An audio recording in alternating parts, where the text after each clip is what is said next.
Buenos dias. I'm with Marina, who's now in Spain. As usual, Marina, what is your sole purpose? My sole purpose is to be like the glistening sea, like to really light people up and bring back that sparkle within them. How exactly are you doing that, and how do you transform the world? How you help it elevate with your tools? Well, ultimately, it's with your being, it's with your presence, it's how you're showing up with unconditional love. And Mhm. ultimately, people are not problems to be fixed, they're people to be loved. And the more love you admit, and the more frequency that you admit, you can help others do the same and turn their pain into their gold. Beautiful. What methods are you using? What do you facilitate? I use my own method. So my method is a combination of processing through the body, a lot of embodiment work with this, some martial arts, a combination of acting out how things should have gone, could have gone, a bit similar to kind of what you practice, and then reenacting how you would have liked things to have gone, Mhm. and then reconditioning the subconscious, like saying the new beliefs, in programming them, imprinting them into your subconscious. So you listen to my voice as a form of nurture and care to reprogram your mind. That's very deep. That's very deep. Yeah. So probably the people will be like, "Woo, what is this?" So I guess the best way Yeah. is for you guys to have a session with Marina to understand what she's really talking about. What's the best thing ever happened in your life, Marina? The best thing that happened to me now, I always say about manifestation, it's all great. You can manifest in the car, the house, the husband, and I've been there and I've done that. But the best experience of my life was giving birth to my second child at home with Mhm. no medication down to the Wow. time I visualized it of 7 a.m. And I say this was a personal thing for me because I healed generational trauma. I got told that I couldn't do it, that I had a condition in pregnancy. I got told that I was mad from my family. And there was an element of like overcoming everyone else's beliefs and just tuning into my intuition, knowing what my soul needed to evolve, knowing what my daughter's soul needed to evolve and come into this world. And really being strong in that conviction of kind of going at it completely alone and changing the course. Unbelievable. This is unbelievable. It's an example Yeah, for all the yeah. women around the globe.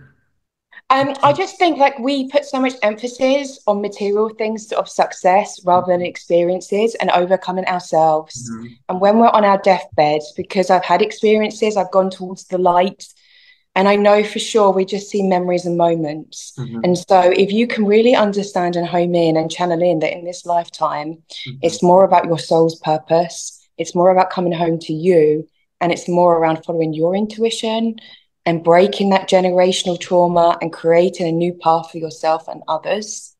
Yeah. That's when the beauty comes alive, and no one can take from you giving birth at home at 7 in the morning. No one can take from you overcoming your own adversity and your own challenges Yeah. and doing what you love. So Mhm. that is your gold. Beautiful. Now, a lot of people hearing this, they will put themselves down and say, like, "Oh my gosh, I will never be able to do that." Were you able to bring this transformation in the people that you work with? Maybe give me an example of somebody who transformed their life, did something absolutely incredible through you, through your help.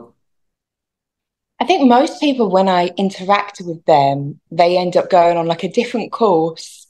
And I can think of different examples, but truly and utterly, I think the biggest gift that I give others is not about achievement, it's about homecoming to them. It's about self love and acceptance. From the guy that's been brought up in extreme wealth that never realized that it was about loving himself and integrating his heart and being at peace with himself. Mhm. That's one of my biggest successes. Mhm. And so when I hear him and now he's lit up and now he's no longer on that quest for Mhm. more material things and he's serving at a greater purpose and helping humanity, that's my joy. Mhm. That's so beautiful. Are you planning to come to Dubai? The most of my community is in Dubai. Are you planning to come as well? 100%. I will be also doing a retreat in Thailand at Christmas too. And Mhm. I love working because I wrote a book, Men Need Love Too. And men were coming to me around, there's a lot of conditioning in Yeah. society that really, I work with the subconscious. So everything you watch is creating your reality, right? And Yeah. if you don't reprogram that and realize that you are lovable, you are enough, Hmm. then beliefs cause a lot of internal unhappiness. Yeah. And so using martial arts to actually channel Mhm. all of this What aggression, kind which of is martial arts are great. you using? Are you referring to Qigong and Tai Chi, or what exactly are you using? Just it's just very, very simple. It's kind of like a combination, obviously Thai boxing, because I love Thailand, but anything that just kind of gets the emotion out. And it's very simple. It's not complicated. It's just simple punching. And Mhm. it's by doing that, we say, what do you need to release? And in by doing that, we release these emotions, and often men can cry.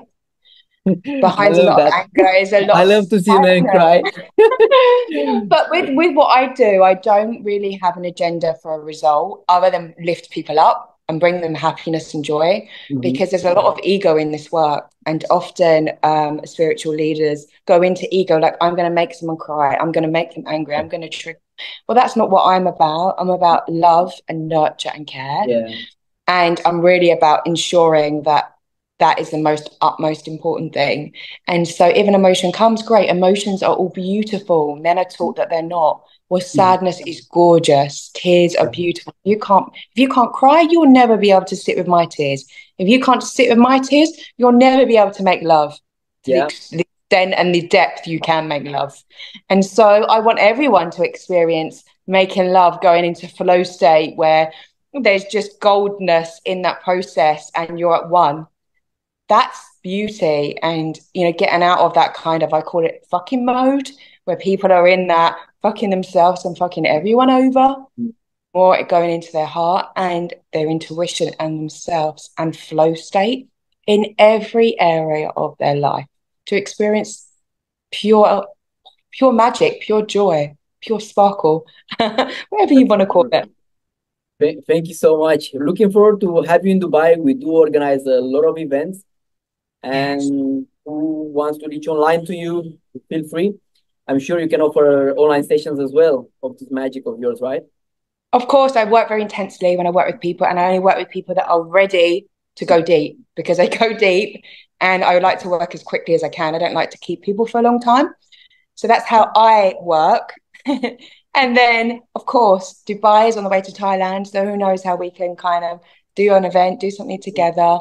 And yeah, I love it. I love Dubai. I've got many friends there, and I love working with all the different communities around the world. Thank you so much, Marina. You're welcome. You guys check her out. She's absolutely amazing. And see you in Dubai.